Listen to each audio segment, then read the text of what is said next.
Hey guys, in this video I'm going to show you how to get Equifax credit report online. If you find this video useful, please drop a like and subscribe.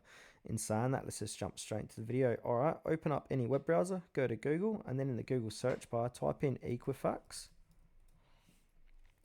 And now scroll down the Google search results, and then under Equifax.com, click on where it says credit report. Now this will redirect you to Equifax's website. And now to get the ball rolling to get your free credit report, you get one per year. Click on Get Now here.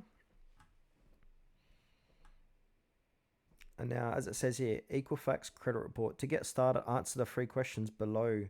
So you're entitled to a free copy of your Equifax credit report if you haven't received one in the last 3 months, if you've been declined credit in the last 90 days, or you've had an item corrected on the credit report. So just go ahead and fill this form out, click on continue, and then go through the other questions they ask you, and then at the end of it you will get your free Equifax credit report.